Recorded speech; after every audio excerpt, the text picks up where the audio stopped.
धर्मनगरी प्रयागराज में संगम किनारे इन दिनों लगा हुआ है आस्था का मेला महाकुंभ।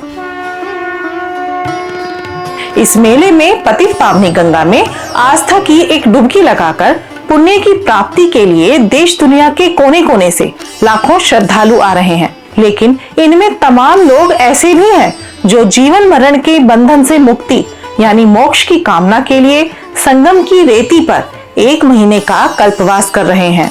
क्यों लोग अपना घर द्वार छोड़कर चले आते हैं प्रयागराज संगम के किनारे कल्पवास करने के लिए? कल्पवास करने से क्या लाभ होता है और अंत में हम बात करेंगे कल्पवास के समय आप अपने लिए टेंट कैसे बुक करें। जैसा कि आपको पता है, इस वर्ष का महाकुंभ मेला 13 जनवरी से शुरू होकर 26 फरवरी महाशिवरात्रि के दिन तक चलेगा। तो पूरे 45 दिन तक कल्पवास का समय रहेगा। घर गृहस्थी जीवन और संसार की चिंताओं को छोड़कर सिर्फ और सिर्फ भगवान की आराधना और मुक्ति के देवता भगवान विष्णु की शरण में पहुंचने की लालसा ही कल्पवास है। कल्पवास की परंपरा आदि काल से चली आ रही है। इस परंपरा के महत्व की चर्चा वेदों से लेकर महाभारत और रामचरितमानस में अलग अलग नामों से मिलती है। आज भी कल्पवास नई और पुरानी पीढ़ी के लिए आध्यात्म की राह का एक पड़ाव है।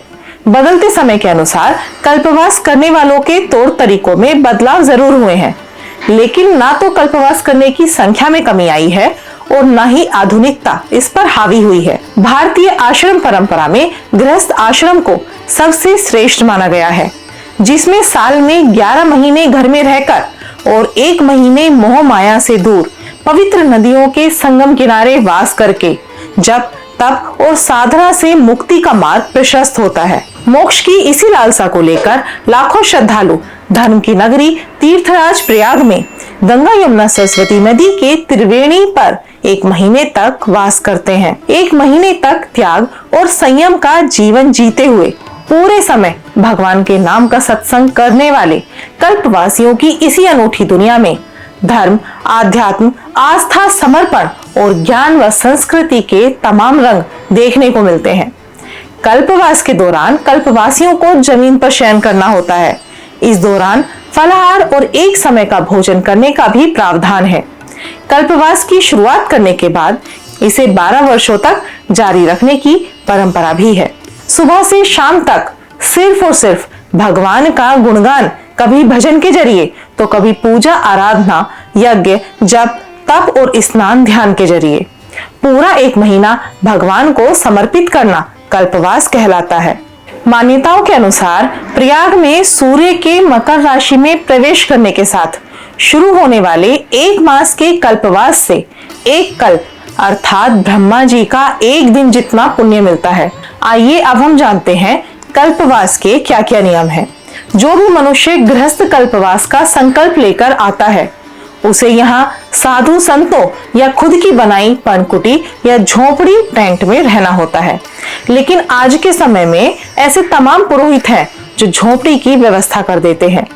कल्पवास के समय 1 बार भोजन किया जाता है। धैर्य अहिंसा का पालन करते हुए भक्ति में लीन होना पड़ता है। पद्म पुराण में कल्पवास के बारे में बताया गया है कि संगम तट पर वास करने वालों को सदाचारी शांतचित्त और जितेंद्रिय होना चाहिए।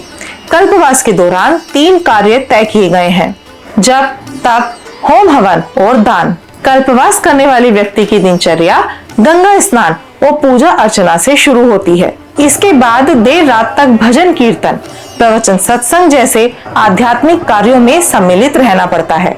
अब हम जानेंगे कल्पवास का महत्व क्या है। मत्स्य पुराण में बताया गया है कि जो भी व्यक्ति कल्पवास का संकल्प लेते हैं वह अगले जन्म में राजा बनते हैं, लेकिन जो मोक्ष की अभिलाषा लेकर यहाँ आते हैं वह जीवन मरण के चक्र से मुक्त हो जाते हैं। धार्मिक ग्रंथों में यह भी बताया गया है कि प्रयाग के माघ में स्नान के दौरान 3 बार स्नान करने से पृथ्वी पर 10,000 अश्वमेध यज्ञ के फल के बराबर पुण्य मिलता है। महाभारत के प्रसंग में मार्कंडेय ऋषि युधिष्ठिर से कहते हैं कि राजन, प्रयागराज तीर्थ सब पापों का नाश करने वाला है। जो भी व्यक्ति प्रयाग में 1 महीना इंद्रियों को वश में करके स्नान ध्यान और कल्पवास करता है उसके लिए स्वर्ग का स्थान सुनिश्चित हो जाता है। अब हम जानेंगे कल्पवास के टेंट बुक कैसे करें। देखिए, सबसे पहले कल्पवास टेंट करने के लिए मेला क्षेत्र में एक टेंट लेना पड़ता है, जिसे कल्पवास टेंट कहा जाता है। जहां जहां पर कुंभ मेला लगता है वहां पर आपको पुरोहित मिलेंगे। उनसे संपर्क करने के बाद आपको कल्पवास करने के लिए टेंट पूरे महीने तक मिल जाता है, वो भी कम से कम पैसों में। यहाँ पर आपको 3 प्रकार के टेंट मिलेंगे, बड़ा, छोटा और सबसे छोटा टेंट।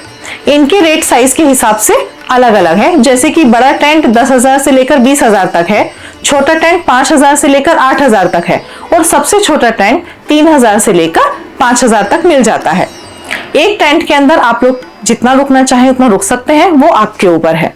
और टेंट के अंदर बिजली, पानी आदि की सुविधा भी मिल जाती है। त्रेता युग में भगवान राम, द्वापर में भगवान कृष्ण व धर्मराज युधिष्ठिर ने भी यहाँ कल्पवास किया था। पुराणों के मुताबिक ब्रह्मा जी ने तीर्थराज प्रयाग में दशा अश्वमेध यज्ञ के जरिए सृष्टि की रचना की थी। सर्व कल्याण के देवता भगवान भोले शंकर यहाँ कई रूपों में विद्यमान हैं। मुक्ति के देवता भगवान विष्णु यहाँ गंगा, यमुना और सरस्वती के त्रिवेणी संगम में साक्षात वास करते हैं। यही वजह है कि धर्म की इस नगरी में संगम के तट पर हर साल माघ महीने में सभी 33 कोटि देवी देवता और ऋषि मुनि लोगों के कल्याण के लिए प्रकट हो जाते हैं।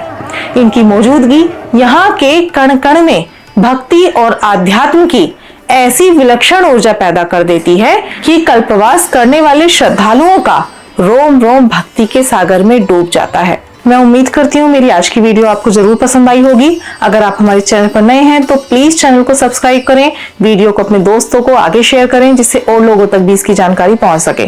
और ऐसी ही वीडियोस के साथ देखते रहिए हमारा चैनल धर्म यात्रा। नमस्कार।